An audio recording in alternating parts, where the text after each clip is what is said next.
Billionaire invited his ex-wife to join him at a friend's wedding. She arrived holding a baby. Before we begin, drop a comment telling us which city you're watching from, and once the story ends, don't forget to rate it from 0 to 10. Oh, and make sure to follow our channel for more stories like this. Now sit back and enjoy every detail. The rain drummed against the floor-to-ceiling windows of Grayson Maddox's Manhattan penthouse, each drop echoing the hollow feeling that had settled in his chest for the past 18 months. At 36, he commanded boardrooms with the same ease others ordered coffee, his sharp jawline and steel-gray eyes intimidating competitors across marble conference tables. Tonight, however, those same eyes stared blankly at his reflection in the dark glass. His 6'2" frame, usually impeccably dressed in tailored Armani suits, was relaxed in charcoal sweatpants and a white t-shirt that accentuated his athletic build. Dark brown hair, always perfectly styled for business meetings, now fell carelessly across his forehead. The man who had built a real estate empire worth billions looked lost in his own success. The bourbon in his crystal tumbler had gone warm an hour ago, untouched like so many things in his life lately. His penthouse, featured twice in Architectural Digest, felt more like a museum than a home. Pristine white furniture, abstract art worth more than most people's houses, and not a single photograph or personal touch anywhere. Grayson picked up his phone for the 4th time that evening, scrolling through his contacts until he reached the name he'd been avoiding. Marcus Chen, college friend. His thumb hovered over the call button before he finally pressed it. Gray? Jesus, man, it's been forever. Marcus's familiar voice filled the silence. I need Amelia's number. The words came out before Grayson could stop them, raw and desperate in a way that made him flinch. A long pause. Dude, are you sure that's a good idea? It's been over a year since I destroyed the best thing in my life. Grayson's voice cracked slightly. He cleared his throat, forcing his usual composure back into place. I know exactly how long it's been, Marcus. 1 year, 8 months, and 12 days. Gray, I can't stop thinking about her. Every deal I close, every success I achieve, it all feels empty without her there. He stood, pacing to the window where the city lights blurred together. I've tried moving on. God knows I've tried. But no one else comes close to Amelia. Marcus sighed deeply. She changed her number twice, you know, and her address. She really wanted a clean break from all of us. The words hit Grayson like a physical blow. Amelia Hart, with her warm honey-colored hair that caught sunlight like spun gold, her emerald green eyes that could see right through his carefully constructed walls, had erased him completely from her life. The woman who used to curl up against his chest on Sunday mornings, who made terrible coffee but perfect pancakes, who believed in him even when he didn't believe in himself. Please, Marcus. I need to make this right. Another pause. Longer this time. Callie and Owen's wedding is next Saturday. Big outdoor ceremony at the Vineyard in Sonoma. You remember Owen from college, right? Anyway, I might have mentioned to someone that you'd been asking about her. Grayson's heart stopped. Is she going? I honestly don't know, but Gray, if you're going to do this, you better be sure. She was different after the divorce. Quieter. Like some light went out of her. The guilt twisted in Grayson's stomach like a knife. He remembered their last conversation, how cold he'd been, how he'd convinced himself that wanting freedom was more important than the love in her eyes, how he'd walked away from a woman who had never asked him for anything except his heart. Give me her number. 20 minutes later, Grayson stared at his phone screen, Amelia's new number typed but not yet dialed. His hands, steady enough to sign billion-dollar contracts, trembled as he pressed call. 1 ring, 2, 3. Hello? Her voice was softer than he remembered, cautious in a way that made his chest ache. For a moment he couldn't speak, overwhelmed by memories of lazy Saturday mornings and whispered conversations in the dark. Amelia. Her name came out like a prayer. Silence stretched between them, heavy with everything unsaid. It's me, he continued, his voice barely above a whisper. I know I have no right to call. I know I hurt you, but I need to see you. Grayson. She said his name like it physically hurt, and he could picture her biting her lower lip the way she always did when she was fighting tears. Callie and Owen are getting married next Saturday. I was wondering, he took a shaky breath, would you come with me? As my date? I know it's crazy, and I know I don't deserve it, but I miss you so much it feels like I can't breathe sometimes. The silence stretched so long he thought she'd hung up. Then, barely audible, I'll be there. The line went dead, leaving Grayson staring at his phone in shock. She'd said yes. After 18 months of silence, of him destroying everything beautiful between them, Amelia Hart had agreed to see him again. Saturday morning arrived with the kind of California sunshine that made everything look like a movie set.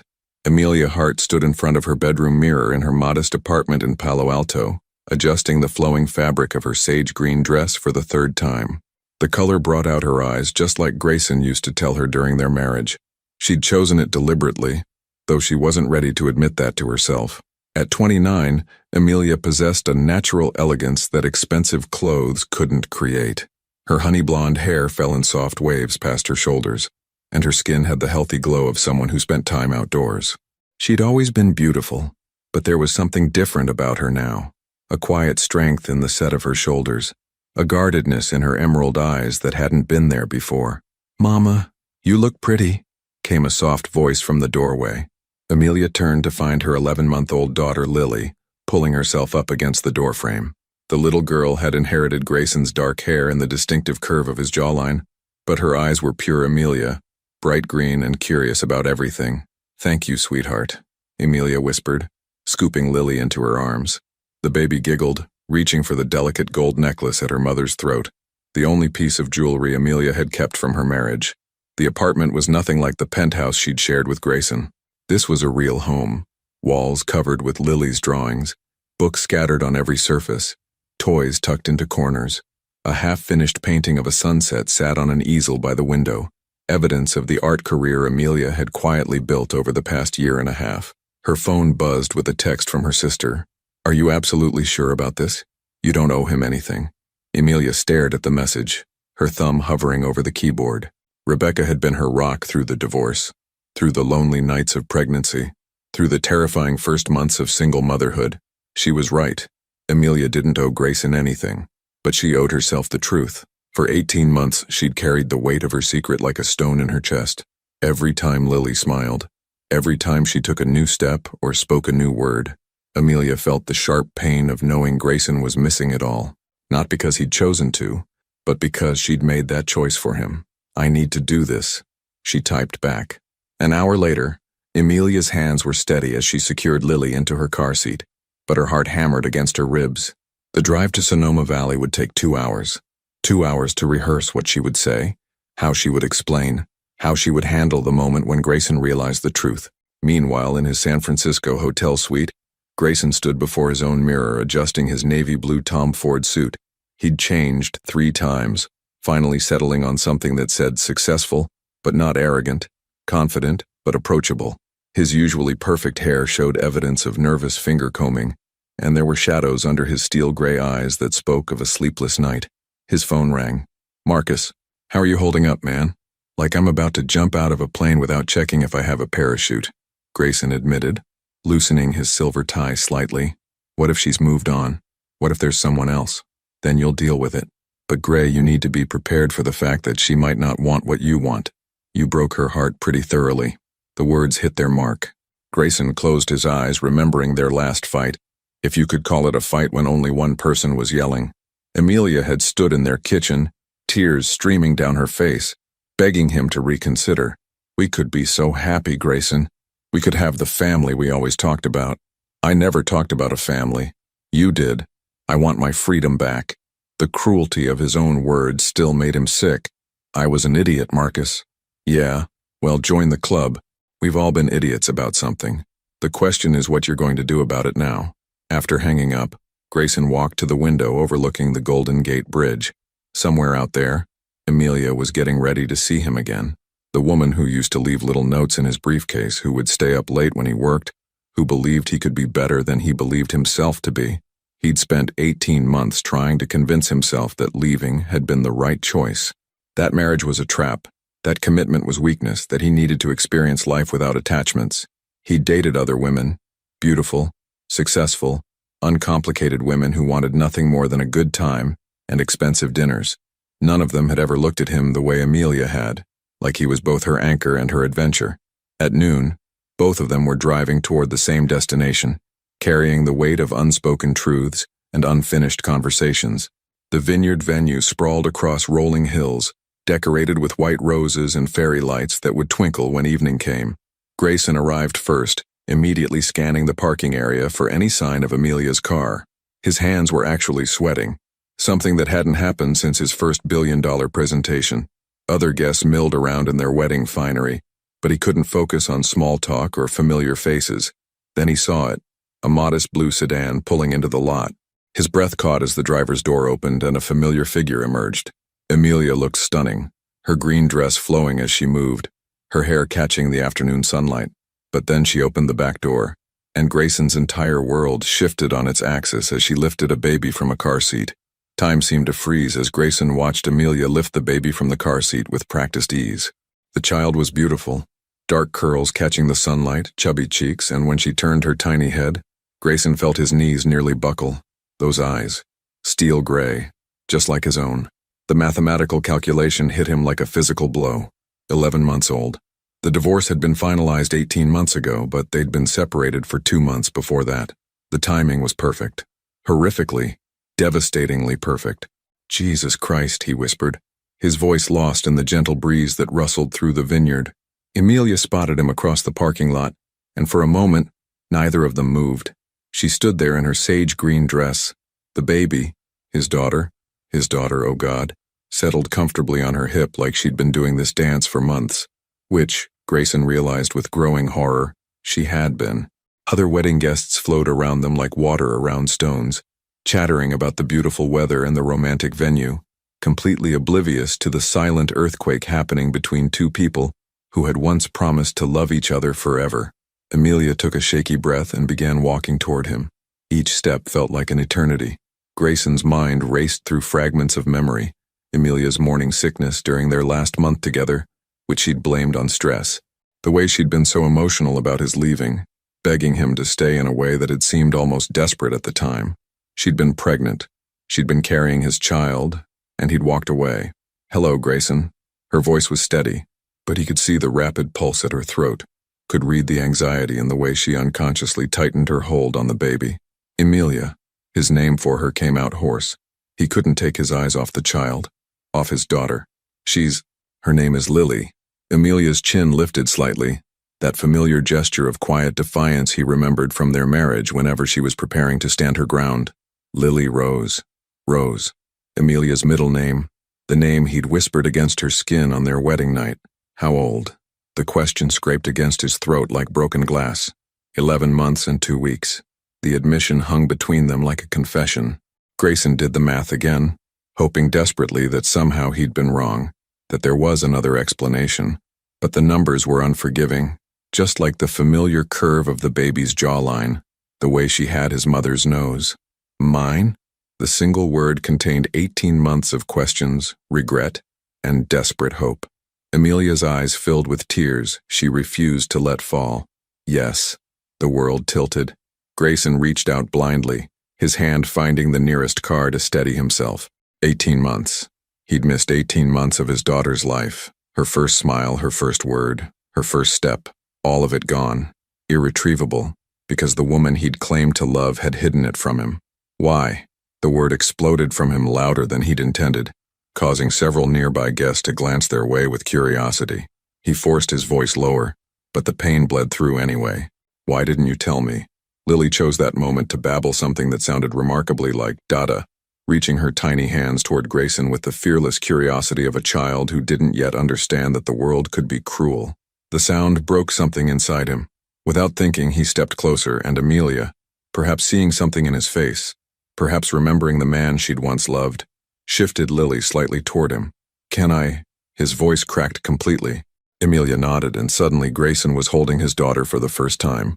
Lily was solid and warm against his chest, smelling like baby shampoo and something uniquely her own. She stared up at him with those familiar gray eyes, completely unafraid, and made a soft cooing sound that went straight to his heart. "Oh God," he breathed, his arms instinctively adjusting to support her better. "Oh, Amelia, she's perfect."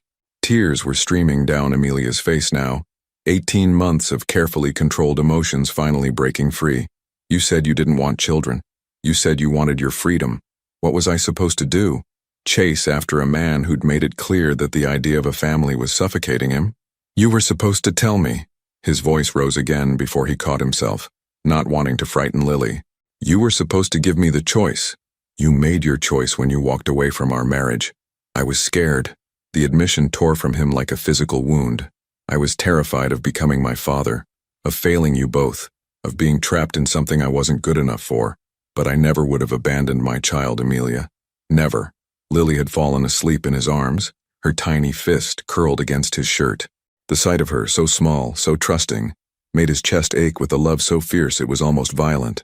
She looks like you, Amelia whispered, her anger deflating into something softer, more vulnerable. She has your stubbornness, Grayson replied, noting the determined set of the baby's mouth even in sleep. And probably your intelligence, thank God. A watery laugh escaped Amelia. Her first word was book. She's obsessed with them. The casual intimacy of the moment, two parents sharing details about their child, felt both natural and surreal. They were strangers now, but connected by this perfect little person who carried pieces of them both.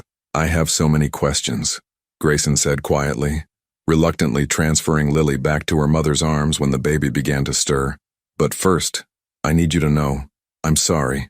I'm so goddamn sorry, Em, for leaving, for making you feel like you couldn't trust me with this, for missing all of it. I kept a journal, Amelia said suddenly, of everything. Her first smile at 6 weeks, when she started sleeping through the night, her first tooth.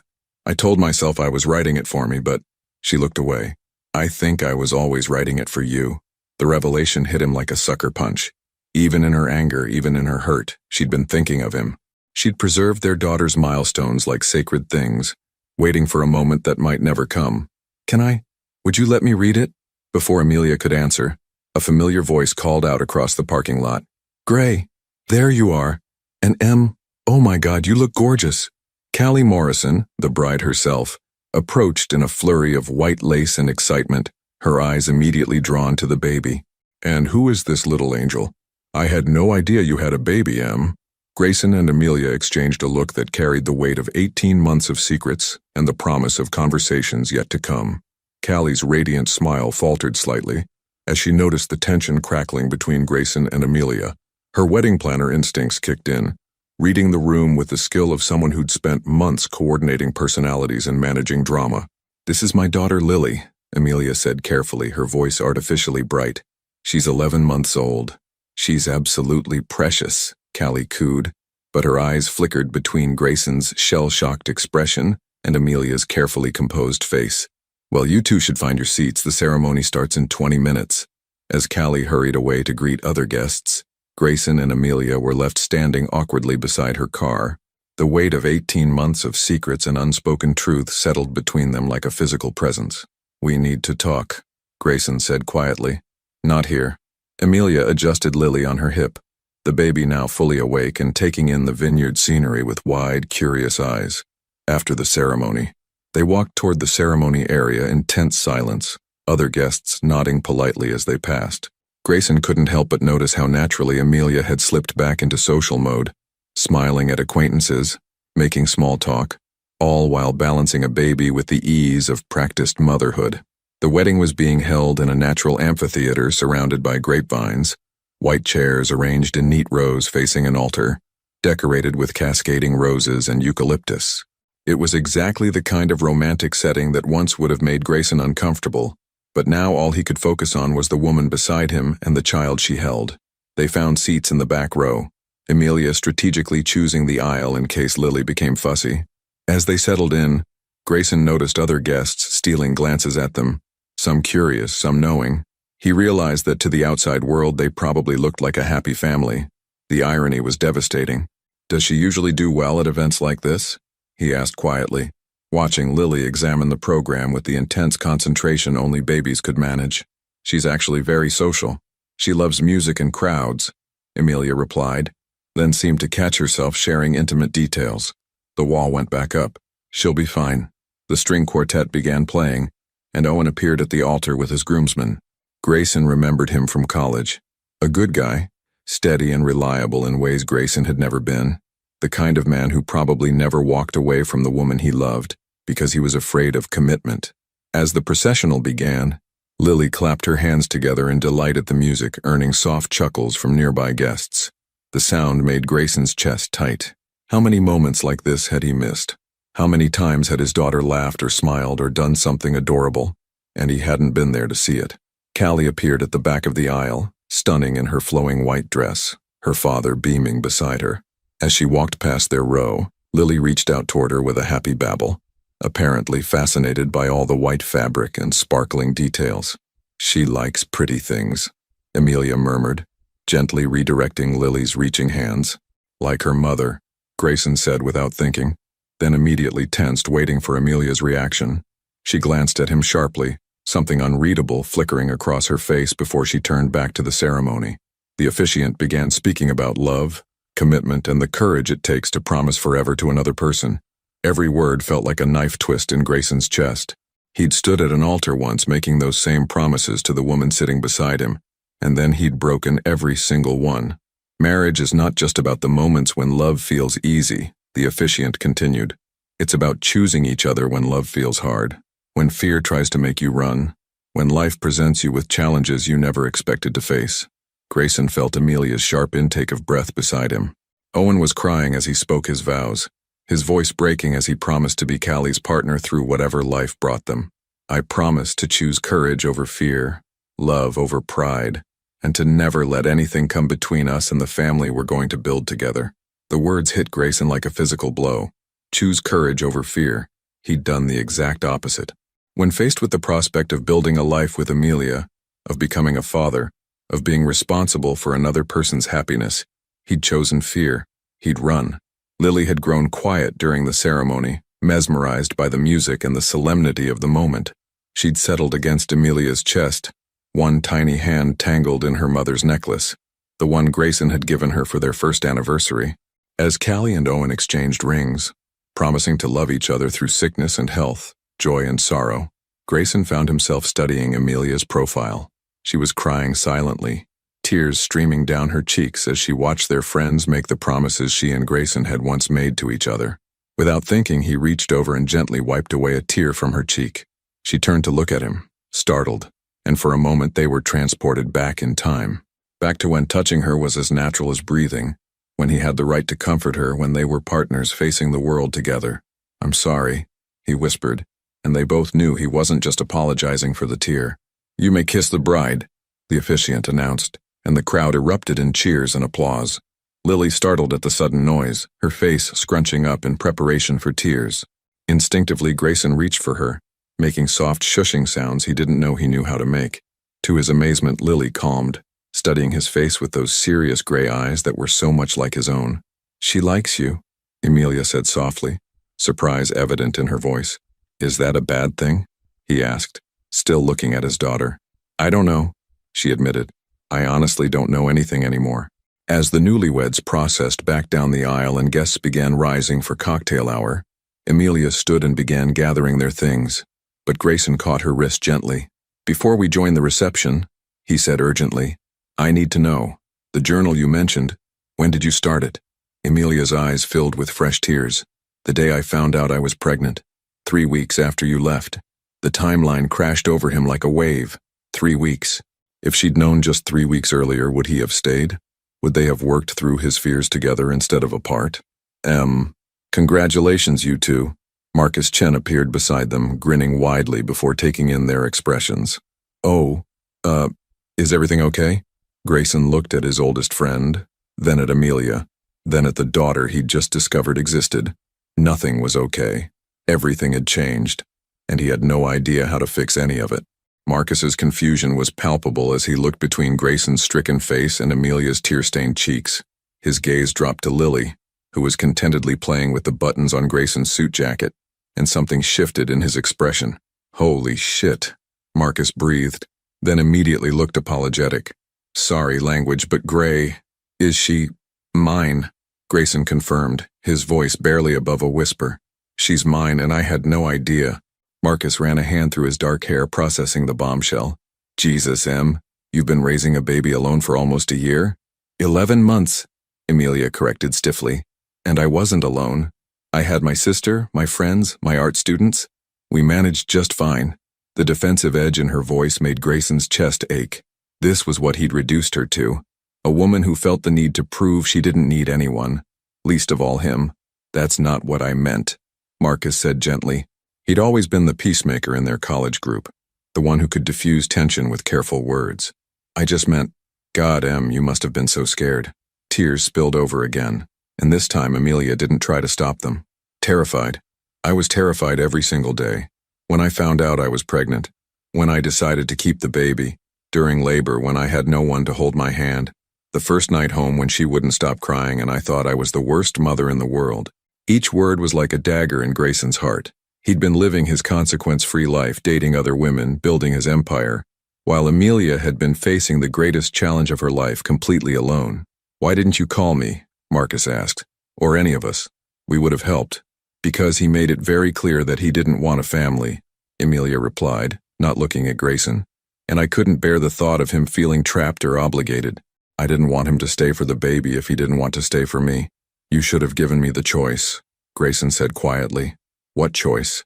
Amelia's voice rose slightly, causing other guests to glance their way as they moved toward the cocktail reception. The choice to reluctantly pay child support? To be a part-time father who resented every minute? To marry me out of obligation and spend the rest of our lives making each other miserable? The choice to prove I could be better than I was. Grayson shot back. The choice to grow up, to face my fears, to become the man you and she deserved. You had that choice during our marriage, Amelia said, her voice breaking. I begged you to talk to me about your fears instead of running from them. I would have worked through anything with you, Grayson. Anything except being abandoned. Lily, sensing the tension in both her parents' voices, began to fuss. Instinctively, both Grayson and Amelia reached for her, their hands colliding as they tried to comfort their daughter. The touch sent electricity through both of them, muscle memory of 1,000 gentle moments they'd once shared. She's hungry, Amelia said, pulling back. I need to feed her. Is there somewhere private we can go? Grayson asked. We need to finish this conversation without an audience. Marcus, reading the situation perfectly, stepped forward. The bridal suite in the main house is empty right now. Callie won't need it until later for photos. I can show you where it is. They made their way through the cocktail reception, past groups of laughing guests with champagne flutes and appetizer plates. Grayson nodded absently at acquaintances, his mind entirely focused on the woman beside him and the baby in her arms who kept reaching for his tie. The bridal suite was elegant but comfortable, with a sitting area and large windows overlooking the vineyard. Marcus discreetly left them alone, closing the door behind him with a soft click. Amelia settled into an armchair, positioning Lily for nursing with the practiced efficiency of an experienced mother. She'd brought a light blanket to drape over herself, but Grayson had seen this dance before, during their marriage. When Amelia had helped her sister with her newborn nephew, he'd made some comment then about how natural she looked with a baby, and she'd smiled hopefully, saying she couldn't wait for their turn. He'd changed the subject, uncomfortable with the longing in her voice. Now, watching her nurse their daughter with such tenderness and competence, he felt the full weight of everything he'd thrown away. Tell me about her, he said softly, taking the chair across from them. Tell me everything. Amelia looked surprised by the gentleness in his voice. What do you want to know? Everything. When you found out you were pregnant, what it was like being alone during the pregnancy, the birth, her first months. I want to know what her favorite foods are, what makes her laugh, what she's afraid of. I want to know our daughter. Something in Amelia's face softened at his use of our daughter. She loves bananas and hates green beans, Amelia began quietly. She's fascinated by music, any kind of music. She'll stop crying instantly if you sing to her. She's incredibly social, smiles at everyone, but she's also very observant. Sometimes I catch her just studying people, like she's trying to figure them out. Like you used to do, Grayson said with a small smile. Remember how you used to watch people at restaurants and make up stories about their lives? She has your determination, Amelia continued, ignoring his comment but not able to hide a slight smile. When she wants something, she doesn't give up. She taught herself to crawl by watching videos on my tablet. I swear she understood what she was seeing and decided to figure it out. Smart like her mother, stubborn like her father. They shared a look that was almost like their old easy intimacy before reality crashed back down. Grayson said carefully, I need you to know, if I had known about her, everything would have been different. Would it? Amelia challenged. Or would you have felt trapped and grown to resent us both? I don't know, he admitted, the honesty costing him. I was so afraid of becoming my father, distant, cold, more married to his work than his family. I thought if I stayed single, I could never hurt anyone the way he hurt my mother. So instead, you hurt me worse than he ever could have." The words hung in the air like a slap. Lily had finished nursing and fallen asleep in her mother's arms, completely peaceful, despite the emotional storm swirling around her. "I know," Grayson whispered, "and I'll regret that for the rest of my life. But I'm here now, Em. I'm here and I want to be part of her life. Part of both your lives, if you'll let me." Amelia looked down at their sleeping daughter, then back at him with eyes full of pain and uncertainty. "It's not that simple, Grayson. You can't just show up after 18 months and expect everything to be fine. She doesn't know you. And I don't know if I can trust you not to leave again when things get hard." The silence stretched between them, heavy with 18 months of hurt and the weight of decisions that couldn't be undone. Outside the bridal suite windows, the reception was in full swing, laughter and music drifting up from the vineyard below, a stark contrast to the emotional battlefield inside the room. Grayson leaned forward in his chair, his hands clasped tightly together. "What would it take, Em? What would I need to do to prove that I'm not going anywhere this time?" "I don't know if anything could prove that," Amelia replied honestly, adjusting Lily's sleeping form against her chest. "You were my husband, Grayson. We made vows to each other, promised to work through problems together, and at the first sign of real commitment, the possibility of children, you ran. If marriage wasn't enough to keep you, what could be?" The words cut deep, because they were true. He had run. When faced with Amelia's growing desire for a family, her gentle hints about the future they could build together, he'd felt the walls closing in.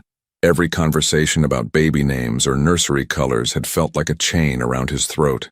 "I was a coward," he said simply. "I was 28 years old and terrified of becoming like my father. He was never present, Em. Even when he was physically there, he was thinking about the next deal, the next acquisition.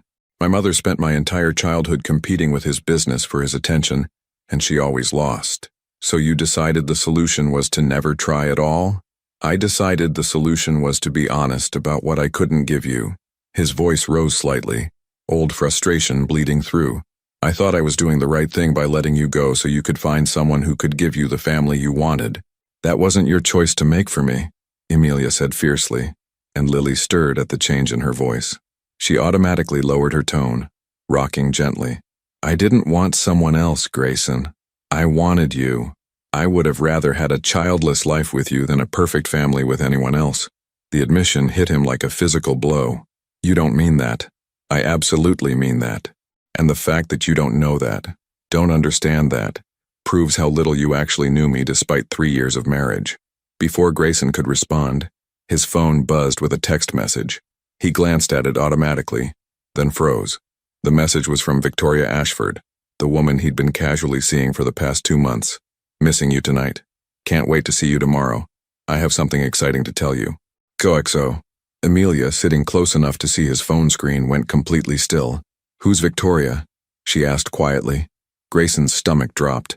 "Em, we're not serious, it's just what?"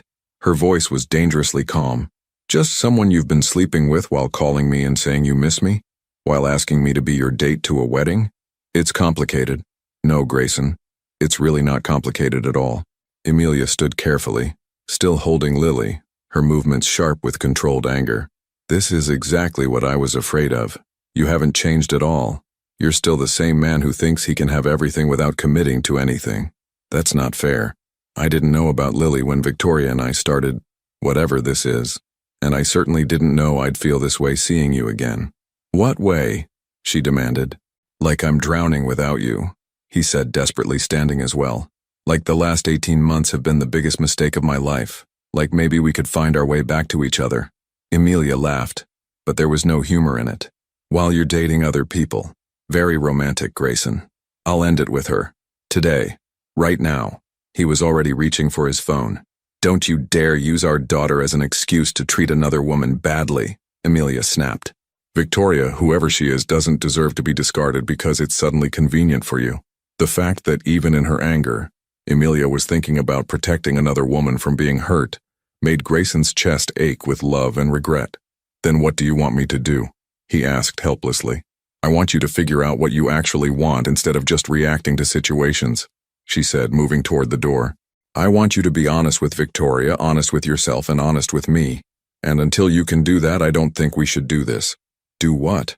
Pretend that 18 months of hurt can be erased by one emotional conversation at a wedding.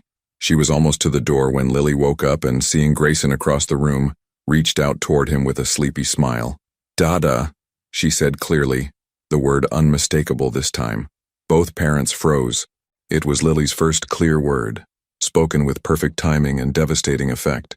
"She's never said that before," Amelia whispered, tears filling her eyes again. Grayson felt like his heart was being ripped from his chest. His daughter's first word. And it was for him, a stranger she'd met hours ago. The bitter irony wasn't lost on him. Please," he said, his voice breaking. "I know I don't deserve it, but please don't take her away from me. I'll do whatever it takes. I'll end things with Victoria properly. I'll prove to you that I'm not the same man who walked away. Just please give me a chance to be her father." Amelia looked at Lily, who was still reaching for Grayson, then back at him. For a moment, he saw the war playing out on her face, her protective instincts battling against her fair nature, her hurt wrestling with what was best for their daughter. "I need time to think," she said finally. "This is all too much, too fast. I came here to tell you about her, not to fall back into old patterns." "What old patterns?" "Letting you charm your way back into my life when you haven't actually changed," she said sadly. "I won't do that to myself again, Grayson, and I won't do that to her." She opened the door, then paused without looking back. "The journal is at my apartment. If you really want to know about the time you missed, you can read it. But understand, those memories aren't yours to claim. They're mine. I lived through every sleepless night, every milestone, every moment of joy and terror alone. Reading about them won't make you her father. Being present from now on will." The door closed behind her with a soft click, leaving Grayson alone in the bridal suite with the scent of her perfume and the echo of his daughter's first word. "Dada." He sank into the chair she'd vacated, put his head in his hands, and for the first time since he was a child, Grayson Maddox cried. 3 days had passed since the wedding, and Grayson hadn't slept more than 2 hours at a time. He'd returned to San Francisco Sunday night and immediately called Victoria, asking to meet for dinner. The conversation had been one of the hardest of his life. "You're ending this because of your ex-wife," Victoria had said, her perfectly manicured fingers wrapped around her wine glass. She was stunning. A successful marketing executive with platinum blonde hair and sharp blue eyes, exactly the type of uncomplicated woman he'd thought he wanted. "I'm ending this because it's the right thing to do," he'd replied honestly.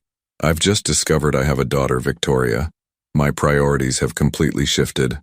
She'd been gracious about it, more gracious than he deserved. "I hope you find what you're looking for, Grayson. You're a good man, but you've never been fully present in any conversation we've had.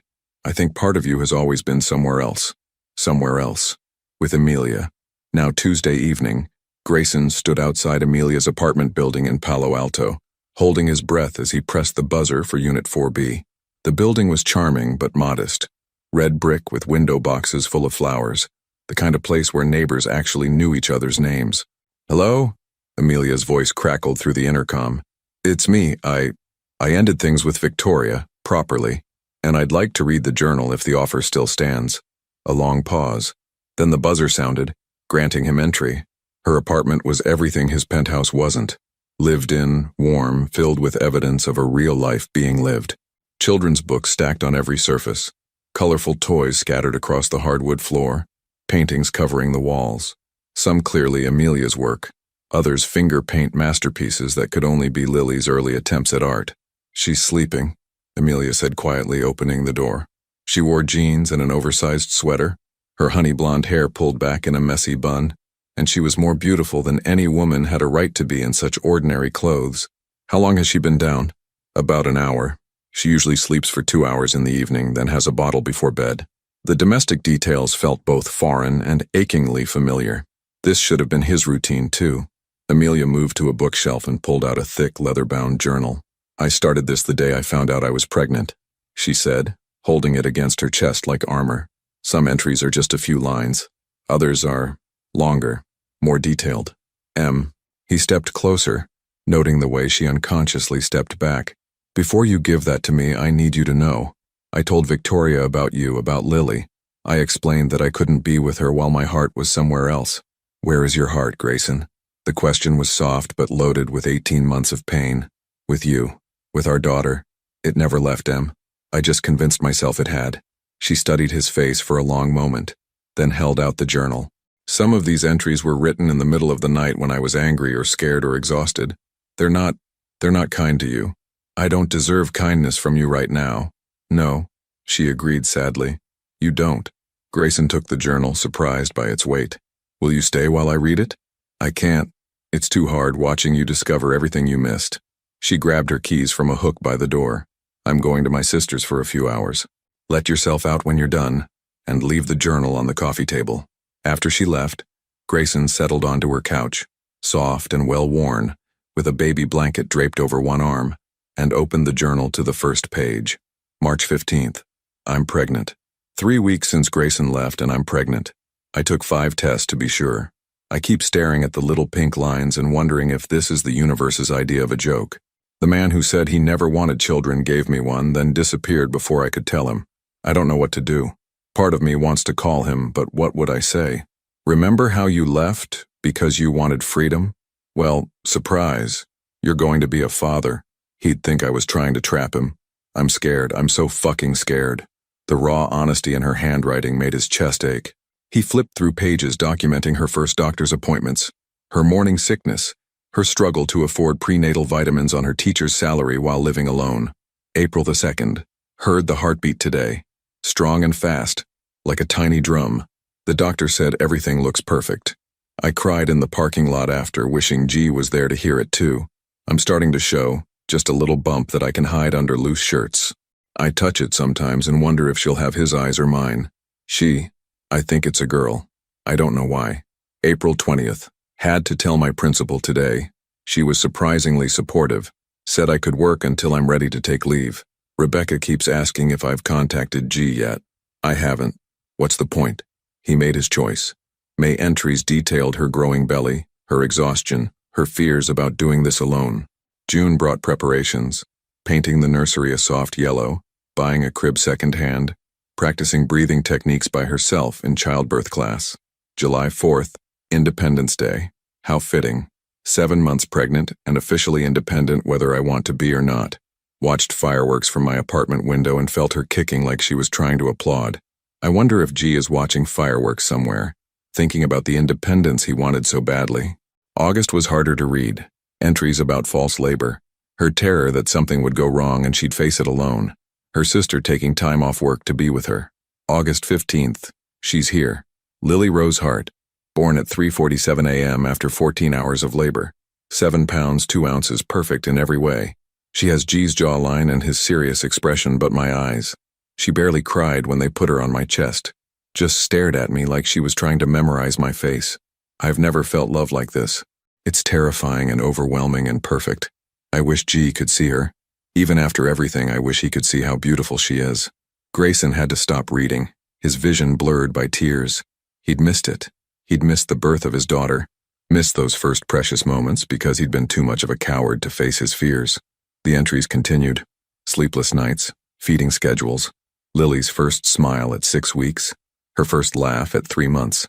Emilia documented everything with the dedication of someone who understood that memories were precious things that could be lost, if not carefully preserved. October 30th. Elle rolled over today. I was changing her diaper and suddenly she flipped onto her tummy looking so proud of herself. I clapped and cheered and she laughed like she knew she'd done something amazing. I took 12 pictures and a video, but none of them capture how perfect the moment was. I caught myself reaching for my phone to call G and tell him. Old habits. December 1st. First tooth.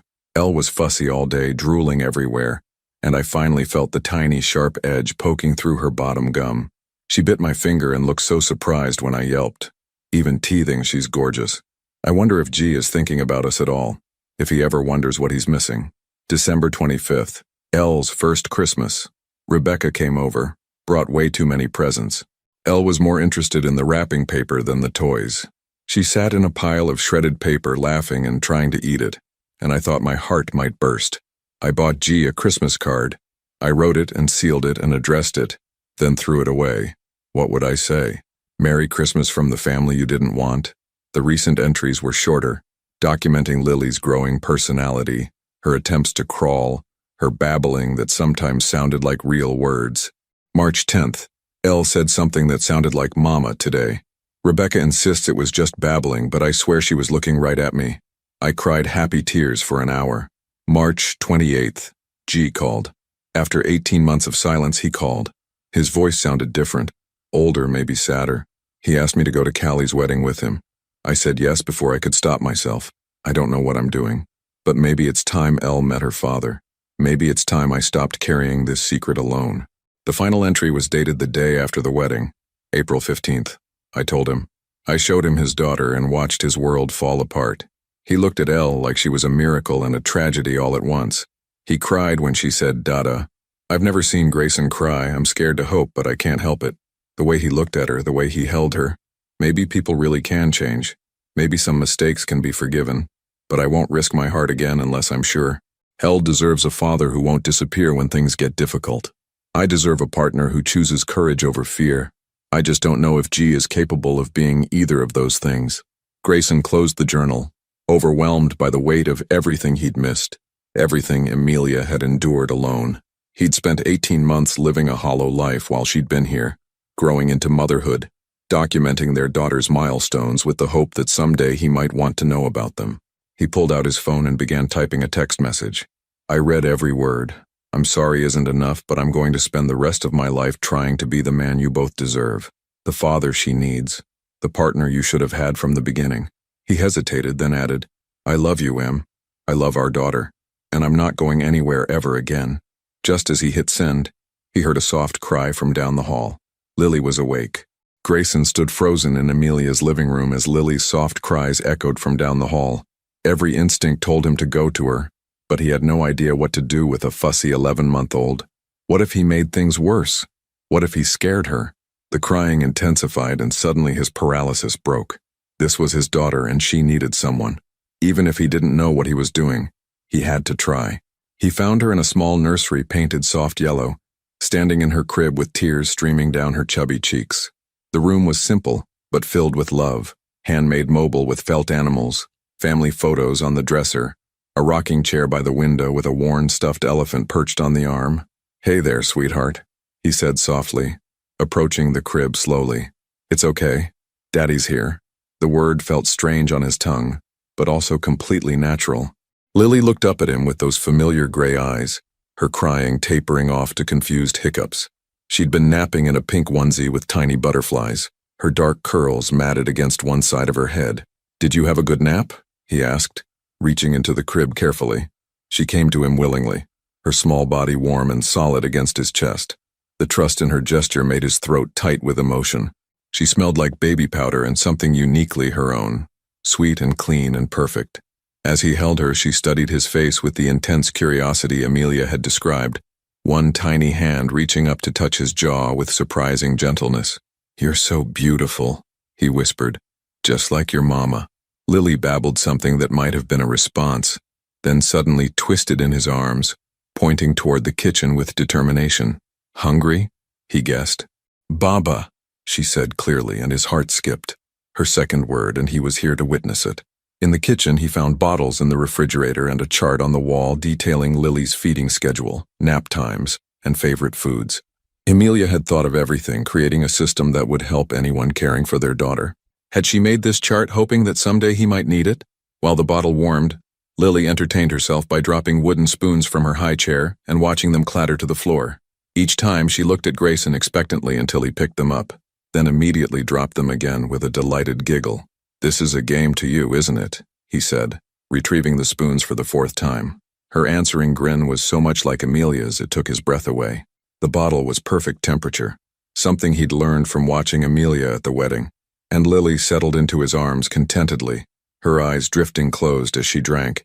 This was what he'd missed.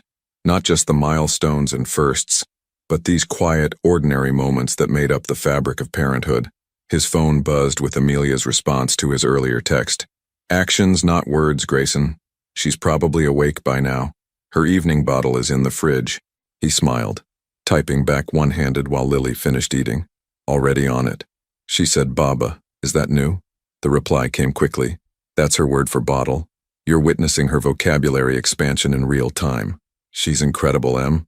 I can't believe she's mine. She's ours. Those two words hit him harder than any love poem ever written. She's ours. Not his, not Amelia's, but theirs. A family, fractured but maybe not beyond repair. After Lily finished her bottle, Grayson wasn't sure what came next. Bath time? Playtime? Another nap? He found himself wishing desperately that he'd paid more attention during their marriage when Amelia had talked about her sister's children, describing bedtime routines and developmental milestones. Lily solved the dilemma by crawling determinedly toward a basket of toys in the living room. She was faster than he'd expected, moving with the focused intensity of someone with places to go and things to explore. "What did you find?" he asked, sitting cross-legged on the floor beside her as she pulled out a set of colorful blocks. For the next hour, they played together on the living room rug. Lily showed him how she could stack 2 blocks before knocking them down with glee. She brought him books wanting him to read the same picture book about farm animals 6 times in a row, pointing at the cow and making a sound that was almost moo. When she got frustrated trying to fit a square block into a round hole, he gently showed her the matching shape, watching her face light up with understanding. When she succeeded, she clapped for herself, and he found himself clapping along, both of them celebrating her tiny triumph. "You're so smart," he told her, meaning it completely. "You get that from your mama, too." The front door opened just as Lily was demonstrating her ability to pull herself up on the coffee table. Amelia stood in the doorway, taking in the scene, Grayson on the floor surrounded by toys, their daughter showing off her newest skill, both of them completely absorbed in each other. "How long has she been able to do that?" Grayson asked, steadying Lily as she wobbled on unsteady legs.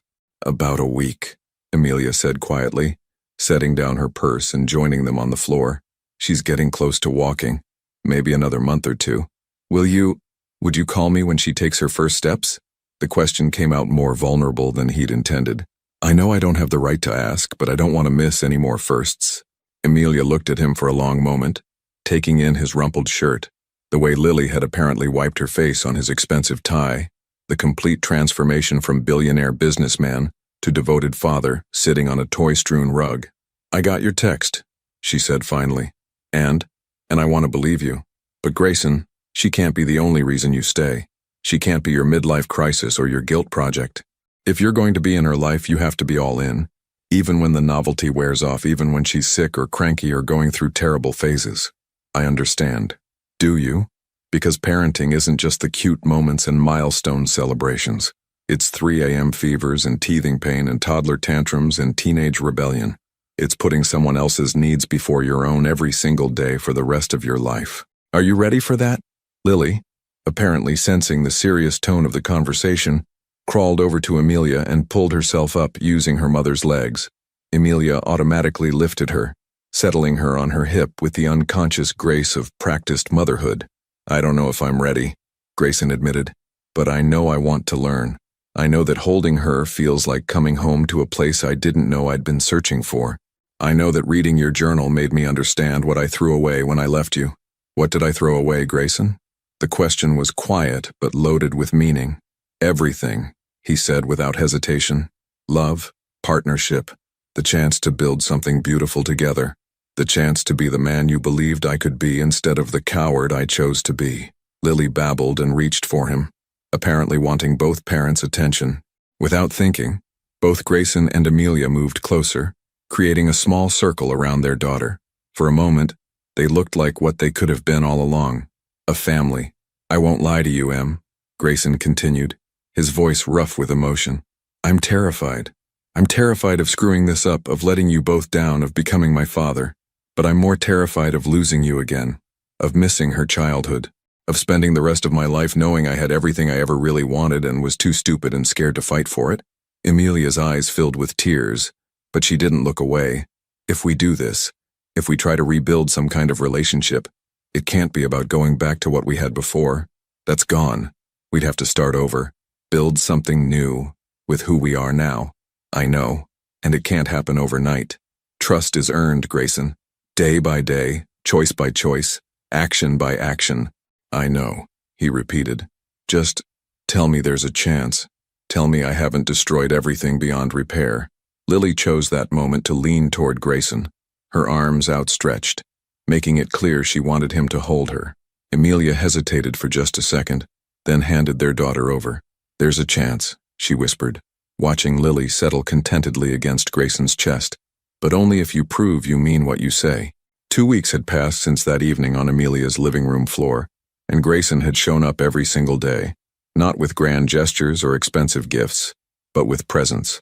He'd rearranged his entire schedule around Lily's routine, taking conference calls during her nap times and moving meetings to accommodate feeding schedules. Today was different, though. Today was the test neither of them had expected. Amelia's phone call had come at 5:30 a.m., her voice tight with panic. "Lily's sick. High fever. And she won't stop crying. I'm taking her to the emergency room." Grayson had broken at least 3 traffic laws getting to Stanford Children's Hospital, finding Amelia in the waiting room with Lily limp and flushed in her arms. The sight of his daughter so clearly unwell had sent ice through his veins. "How long has she been like this?" he asked, sitting beside them. "Since about 3 a.m. Her temperature spiked to 102 and nothing I did would calm her down." Amelia's voice was hoarse from exhaustion and worry. "The triage nurse said it could be hours before we're seen. Then we wait," he said simply, taking off his suit jacket and wrapping it around both of them. "Whatever it takes." What followed was the longest 6 hours of Grayson's life. Lily alternated between restless sleep and inconsolable crying, her tiny body burning with fever despite the medication. Amelia held her constantly, rocking and singing softly, her own eyes red with exhaustion. "You don't have to stay," she whispered during hour 3 when Lily had finally fallen into fitful sleep. "I know you have important meetings today." "There is nothing more important than this," Grayson replied firmly. "Than her, than you." He'd meant it. He'd canceled a board meeting that had been scheduled for months, ignored 17 urgent emails, and let his assistant reschedule everything else. When his business partner called, frustrated about a delayed acquisition, Grayson had been blunt. "My daughter is sick. Everything else can wait." It was the first time he'd said those words, "my daughter," to anyone in his business world. The first time he'd chosen family over empire. When they finally saw the doctor, the diagnosis was simple but scary for new parents. A severe ear infection that had spread, requiring antibiotics and careful monitoring. Nothing life-threatening, but serious enough that Lily would need round-the-clock care for the next few days. "She'll be miserable for about 48 hours, Dr. Patel explained gently. "Lots of fluids, medication every 4 hours, and someone needs to watch her constantly. If her fever goes above 103 or she shows signs of dehydration, bring her back immediately." In the parking lot afterward, Amelia looked ready to collapse. "I should call in sick to work tomorrow, and probably Wednesday too." "No," Grayson said quietly. "Let me take care of her." Amelia stared at him. "You don't know how to take care of a sick baby. Then teach me. Show me what to do, and I'll do it." He looked at Lily, still flushed and whimpering in her car seat. "She needs constant care and you need sleep. You've been up all night. Let me help." "Grayson, you've never even changed her diaper." "Then it's time I learned." The next 24 hours tested every assumption Grayson had about his own capabilities. Lily was miserable, crying inconsolably, refusing to eat, unable to sleep for more than 30 minutes at a time. Her fever made her clingy and confused, wanting comfort but too uncomfortable to accept it. Amelia showed him how to take her temperature, how to measure the antibiotic precisely, how to recognize signs that would require another hospital trip. Then, despite her obvious reluctance to leave them alone, she went home to shower and rest. "Call me if anything changes," she said for the 5th time, lingering by the door of his penthouse. "I mean anything. If she gets worse, if you can't handle it, if—" He took her hands gently. "I've got this. I've got her." The first few hours alone with a sick baby were baptism by fire. Lily cried whenever he put her down, so he walked the length of his penthouse for what felt like miles, bouncing gently and singing every song he could remember from his own childhood. His voice was hoarse within an hour. When she finally fell asleep around 2 p.m., he was afraid to move, terrified of waking her. He stood perfectly still in his living room, holding his fevered daughter, watching the rise and fall of her tiny chest and feeling a protectiveness so fierce it was almost violent. She woke up 20 minutes later crying again. By evening, Grayson had learned to function on adrenaline and love alone. He'd mastered the art of one-handed everything, eating, drinking coffee that had gone cold hours ago, even answering urgent work emails while Lily dozed fitfully against his shoulder. His expensive furniture was covered in burp cloths and blankets. His pristine white couch had mysterious stains that would probably never come out. His marble countertops were cluttered with baby bottles, medicine syringes, and the cheerful chaos of caring for a sick child. It was the most exhausted he'd ever been. It was also the most purposeful. When Amelia returned at 8 p.m. expecting to find chaos or crisis, she found Grayson on the floor of his living room, Lily finally sleeping peacefully in his arms. He was still wearing his dress shirt from that morning, now wrinkled and stained, his hair disheveled from hours of running his hands through it. "How is she?" Amelia whispered. "Better, I think. Her fever broke about an hour ago and she kept down a full bottle." His voice was rough with exhaustion, but his eyes were bright with something that looked like wonder. "She's been sleeping for almost an hour. And how are you?" Grayson looked up at her. This woman who had been doing this alone for 11 months, who had faced every crisis and celebration without backup, who had somehow managed to raise their daughter into the perfect little person currently drooling on his shirt. "I'm understanding why you were so angry with me," he said quietly. "Not just for missing the good parts, but for leaving you to handle all of this alone. The worry, the responsibility, the constant fear that you're not doing enough or doing it right." Amelia sat down beside them carefully, her hand automatically going to check Lily's forehead for fever. It's terrifying sometimes, being the only one who knows her tells, her needs, her little quirks, being the only one responsible for keeping her safe. "You don't have to be the only one anymore," Grayson said, meeting her eyes. "If you'll let me, I want to share it all. The 3 a.m. fevers and the first steps and everything in between." Something in Amelia's expression shifted. A wall coming down, a door opening just a crack. "She threw up on your Armani shirt," she observed with the ghost of a smile. "I noticed. Worth every penny." He looked down at Lily, still sleeping against his chest. "I called Marcus today, asked him to recommend a pediatrician. I want her to have her own doctor, someone who knows her history, and I want to be listed as an emergency contact. Grayson, I also called my lawyer," he continued quietly. "Not for custody or anything adversarial. I want to start paying child support retroactively. Every penny you've spent on her since she was born, plus ongoing support. And I want to set up a college fund." Tears filled Amelia's eyes. "You don't have to do that." "Yes, I do. She's my responsibility too. She always was." He shifted slightly, careful not to disturb Lily. "I made an appointment with a family therapist for tomorrow. Dr. Sarah Kim. She was recommended as someone who specializes in helping families navigate situations like ours. You want us to go to therapy? I want to do whatever it takes to be the father she deserves and the partner you deserve. If that means therapy, parenting classes, learning to change diapers without panicking, whatever it takes." For a long moment they sat in silence, both watching their daughter sleep. Outside, San Francisco was coming to life with evening activities. But inside Grayson's penthouse the world had narrowed to this small, perfect moment. "She really likes you," Amelia said finally. "Even sick, she kept reaching for you when I tried to take her. She's incredible, Em. Both of you are." His voice broke slightly. "I'm sorry it took almost losing you to make me realize what I had." Amelia leaned against his shoulder, careful not to jostle Lily, and for the first time in 18 months, they felt like a family again. "We have a long way to go," she whispered. "This doesn't fix everything." "I know, but it's a start." Just then Lily stirred in his arms, her eyes fluttering open. Instead of crying, she looked up at both her parents and smiled, her first real smile since getting sick. "Mama," she said clearly, reaching for Amelia, then turning to Grayson with that same bright smile.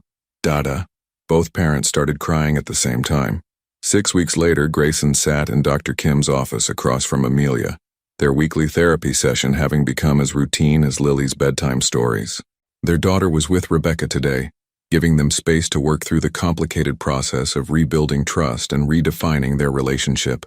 "How are you both feeling about the progress you've made?" Dr. Kim asked, her gentle voice filling the comfortable office space. "Different," Amelia said honestly, tucking a strand of honey blonde hair behind her ear. "Good different, but it's still scary sometimes. Letting myself believe this is real." Grayson leaned forward slightly, his gray eyes focused entirely on Amelia. "What would make it feel more real for you?" It was the kind of question he never would have asked 18 months ago, direct, vulnerable, putting her needs ahead of his own comfort. Dr. Kim had taught him to lead with curiosity instead of defensiveness, to listen for the emotion beneath Amelia's words, instead of just preparing his response. "Time," Amelia replied. "More time of you showing up consistently. More proof that when things get difficult you won't run again." What if I told you I wanted to make it permanent? The words came out before Grayson could second-guess them. What if I told you I want to marry you again? Dr. Kim raised an eyebrow. They hadn't discussed this in their sessions. Amelia went completely still, her emerald eyes searching his face. Is that what you want? Marriage? She asked quietly. I want forever with you and Lily, he said without hesitation. I want us to be a real family, not just two people co-parenting. I want to wake up next to you every morning and fall asleep holding you every night. I want to be there for every milestone, every bedtime story, every scraped knee and every triumph. Grayson, I know I don't deserve it. I know I threw away our first marriage like it meant nothing, and I know words are just words. But I'm not the same man who left you, Em. These past 6 weeks with you and Lily have changed me in ways I didn't know were possible. Amelia was crying now, tears streaming down her face as 18 months of carefully constructed walls began to crumble. I'm so scared of believing you, of letting myself love you again and having you decide it's too much. Then don't believe me, Grayson said, standing and moving to kneel in front of her chair. Believe this. He pulled out a small velvet box, but it wasn't what Amelia expected. Instead of a diamond ring, it held a simple silver band with a small charm, a tiny footprint no bigger than a dime. This is Lily's footprint from her birth certificate, he said, his voice thick with emotion. I had it made into a charm. I know I wasn't there when she was born, but I want to carry that moment with me for the rest of my life, as a reminder of what I almost missed, and what I'll never take for granted again. Amelia took the box with shaking hands, touching the tiny footprint charm with reverence. There's something else, Grayson continued, reaching into his jacket pocket. This time, he pulled out a simple platinum band, elegant but understated, nothing like the elaborate diamond ring he'd given her for their first engagement. This is for you, but only if you're ready, only if you believe I've earned the right to ask. He took a shaky breath. Amelia Rosehart, will you marry me again? Not because of Lily, not because of guilt or obligation, but because I love you more than I've ever loved anything in my life. Because I want to spend every day for the rest of our lives proving I'm worthy of the gift you're giving me. The office was completely silent except for Amelia's soft crying. Dr. Kim sat quietly in her chair, giving them space for this moment that had been building through weeks of honest conversation and hard work. The ring is beautiful, Amelia whispered, but I need you to understand something. If I say yes, if we do this again, there are no more second chances. This is it, Grayson. Forever means forever. I wouldn't want it any other way. And it won't always be easy. Marriage is messy and complicated and sometimes boring. There will be days when Lily is cranky and I'm exhausted and you're stressed about work, and we'll have to choose each other anyway. I'm counting on those days, he said softly. I'm counting on proving to you every single day that I choose this life, this love, this family we've built. Amelia looked at the ring, then at the charm with their daughter's footprint, then into the eyes of the man who had broken her heart and was now offering to spend his lifetime healing it. Ask me again, she whispered. Grayson's face broke into a smile that transformed his entire expression. Amelia Rosehart, love of my life, mother of my daughter, will you please marry me?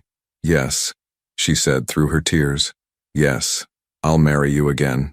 He slipped the ring onto her finger with hands that were steady now, sure of his choice in a way he'd never been before. When he kissed her, it tasted like second chances and new beginnings, like coming home after being lost for far too long. I love you, he whispered against her lips. I love you so much it terrifies me sometimes. Good, she whispered back. Love should be a little terrifying. It should matter enough to scare you. An hour later, they picked up Lily from Rebecca's house, both of them glowing with happiness and new possibilities. Lily took one look at her parents' faces and clapped her hands in delight, as if she could sense the shift in the emotional landscape around her. Mama! Dada! She squealed, reaching for both of them. That evening, they sat on the floor of Amelia's living room, soon to be their living room, they'd decided, with Lily between them, building towers of blocks and knocking them down with gleeful abandon. It was perfectly ordinary and absolutely magical at the same time. When do you want to have the wedding? Amelia asked as Lily demonstrated her newest trick of stacking 3 blocks before destroying her architectural masterpiece.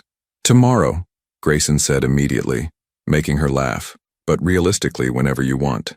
Big ceremony, small ceremony, courthouse, I don't care as long as you're there. Small, Amelia said. Family and close friends. Maybe in Rebecca's backyard? She has that beautiful garden. Perfect. He caught Lily as she launched herself toward him, giggling. What do you think, princess? Should Daddy marry Mommy again? Lily babbled something that sounded remarkably like, yes, sending both parents into fits of laughter. She approves, Amelia declared. Smart girl, Grayson said, kissing the top of Lily's head. Gets that from her mother. As the evening wound down, and they went through Lily's bedtime routine together, bath, bottle, stories, and songs, Grayson felt a peace he'd never experienced before. This was what happiness looked like. Not the hollow achievement of closing another deal or acquiring another property, but this, his daughter's sleepy smile, his fiancé's hand in his, the promise of thousands of ordinary, extraordinary evenings just like this one. I love our life, he said as they tucked Lily into her crib, watching her drift off to sleep with her thumb in her mouth and her stuffed elephant clutched against her chest. So do I, Amelia replied, leaning into his side. And Grayson, I forgive you, completely, for all of it. He turned to face her in the dim nursery, overwhelmed by the generosity of her heart. I don't know if I deserve that. You don't have to deserve forgiveness, she said softly. That's the whole point. I'm choosing to let go of the hurt so we can build something beautiful from here. Standing in their daughter's nursery, surrounded by evidence of the life Amelia had built without him and the future they were choosing to build together, Grayson understood something he'd never grasped before. Love wasn't about deserving or earning or being worthy. Love was about choosing each other, again and again, through fear and joy and everything in between. He'd almost lost everything that mattered because he'd been too afraid to choose love when it felt scary. He wouldn't make that mistake again. I love you, Amelia Maddox-to-be, he whispered, using her future name for the first time. I love you too, she whispered back. Welcome home, Grayson. Welcome home. 3 years later, the sound of small feet running down hardwood floors echoed through the house, followed by delighted squeals and the deeper rumble of Grayson's laughter. Amelia smiled from her position at the kitchen counter, where she was putting finishing touches on a birthday cake, decorated with rainbow sprinkles and 4 tiny candles. Daddy, again, again, Lily's voice carried from the living room, breathless with joy.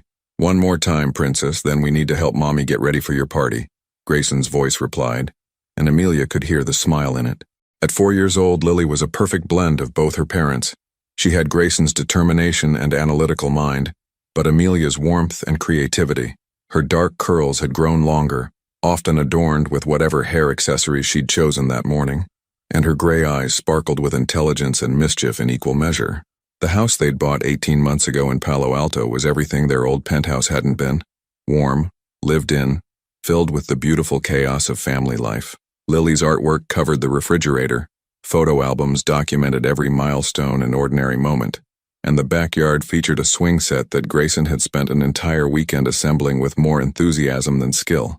Mommy, look what Daddy taught me. Lily burst into the kitchen, her cheeks flushed with excitement.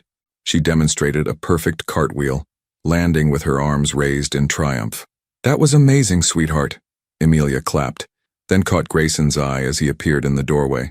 Should I be worried about what else Daddy is teaching you? Only the important stuff, Grayson grinned, swooping Lily up for a hug, like how to negotiate for extra bedtime stories and the proper technique for making pancake art. He looked different now, still handsome and successful, but softer somehow. His steel gray eyes held a contentment that had never been there during their first marriage. He wore jeans and a casual button-down instead of his usual suits on weekends, and there was often paint or Play-Doh under his fingernails from various art projects with Lily. Speaking of pancake art, Amelia said, your daughter requested dinosaur pancakes for her birthday breakfast tomorrow. Dinosaur pancakes are serious business, Grayson replied solemnly, making Lily giggle. I'll need to consult my reference materials tonight. The doorbell rang, signaling the arrival of the first birthday party guests. Within minutes, the house was filled with the cheerful chaos of 4-year-olds, Rebecca and her family, Marcus and his wife, and several other friends whose children had become Lily's playmates. Amelia watched from the kitchen as Grayson played party games with a group of preschoolers, his expensive shirt forgotten as he crawled around on hands and knees pretending to be a lion. The man who had once been terrified of commitment was now the father who showed up to every school play, who knew all the words to Frozen songs, who could braid hair and tie tiny shoes and kiss scraped knees better. He's really changed, Hasn't he? Rebecca said quietly, joining her sister by the window. Completely, Amelia replied, her wedding ring catching the afternoon sunlight. Sometimes I look at him with her and wonder how I ever doubted he could be this kind of father. Because he didn't know he could be either, Rebecca observed wisely. Some people need to be shown what they're capable of before they can believe it themselves. The party was a perfect chaos of laughter, cake, and presents. Lily opened each gift with genuine delight and impeccable manners, thanking each friend personally. When she opened the gift from her parents, an art easel with her name painted in rainbow letters, her face lit up like Christmas morning. "Now I can paint like Mommy," she declared, launching herself at both parents for a group hug that nearly knocked them over. As the afternoon wound down and guests began to leave, the Maddox family settled into their evening routine. Lily, exhausted from excitement and sugar, fell asleep during her bedtime story, and Grayson carried her to bed with the gentle expertise of practice. Later, Amelia and Grayson sat on their back porch with glasses of wine, watching the stars appear in the clear California sky.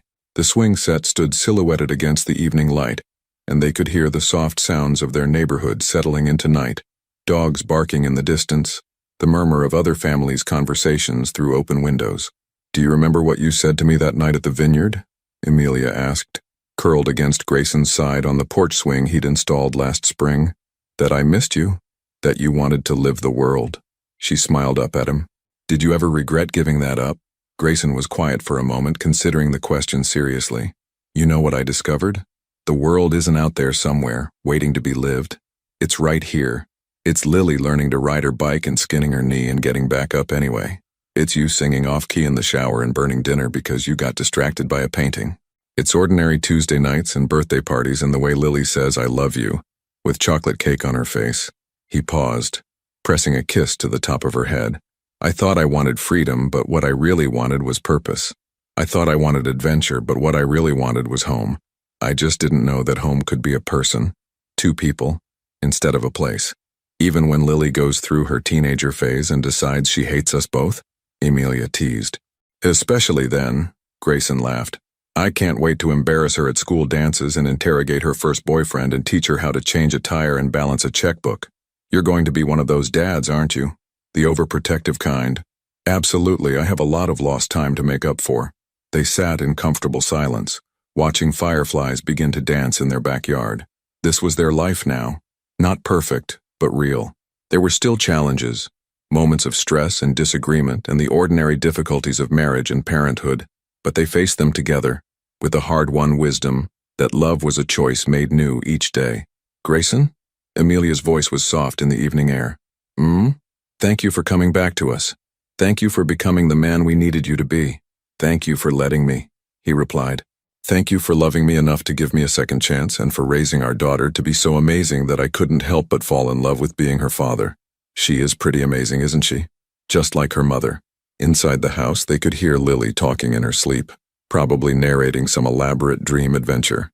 Tomorrow would bring new challenges and joys, scraped knees and bedtime stories, the beautiful mundane reality of family life. Grayson Maddox had spent the first 36 years of his life building an empire, accumulating wealth and power and all the external markers of success. But sitting on his back porch with his wife and daughter sleeping safely inside their home, he understood that everything he'd achieved before paled in comparison to this. Being chosen, being trusted, being home. The little girl who had once reached for him at a wedding, calling him Dada with complete trust, had saved his life in ways he was still discovering. She'd shown him what unconditional love looked like, what it meant to be needed, not for what he could provide, but simply for who he was. And the woman beside him, who had carried their daughter alone through her first months of life, who had documented every milestone in careful detail, who had found the courage to forgive him and trust him with their future, she had given him the greatest gift of all, the chance to be better than he'd ever imagined he could be. As they headed inside to check on Lily one more time before bed, Amelia paused at their daughter's doorway. Lily was sprawled across her toddler bed, arms flung wide, stuffed elephant clutched in one hand and a picture book in the other, even in sleep, surrounded by the things she loved most. "Do you think she'll remember any of this?" Amelia whispered. "The early years when it was just me and her? I hope she remembers that she was loved every single day of her life," Grayson said quietly. "And I hope someday when she's old enough to understand, She'll know that sometimes the best families are the ones that had to fight to stay together. They stood there for another moment, watching their daughter sleep, both thinking about the journey that had brought them to this point. The pain, the mistakes, the fear, and ultimately the choice to love each other despite it all. Some love stories are simple. Boy meets girl, they fall in love, they live happily ever after. But the best love stories, the ones that last, are messier than that. They're about people who choose each other not just in the easy moments, but in the hard ones. They're about forgiveness and second chances and the courage to believe that people can change. They're about coming home to a love that's been waiting for you, even when you didn't know you were lost.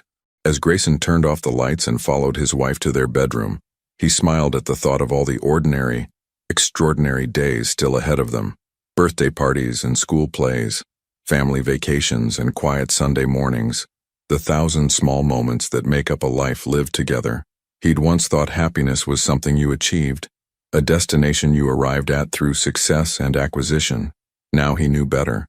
Happiness was something you chose, again and again, in the small decisions that nobody else ever saw. It was choosing to get up at 3 a.m. with a sick child, choosing patience over frustration, choosing to say, "I love you," even when it was hard, choosing to show up every day for the people who mattered most. He'd thought he wanted the whole world. It turned out he'd just wanted home. Would you have made the same choice as Amelia, to forgive and trust again after such deep hurt? Sometimes second chances lead to the most beautiful love stories, but they require courage from both people to build something new from the pieces of what was broken. Your thoughts and experiences matter to this community. Please share them in the comments below. Your participation means a lot to the channel, and your stories might inspire someone else who's facing a similar crossroads in their own life. Thank you for watching. If you enjoyed the story, please subscribe to our channel and leave a comment below letting us know what you thought. Your feedback and support mean a lot to us. Stay tuned for more exciting stories.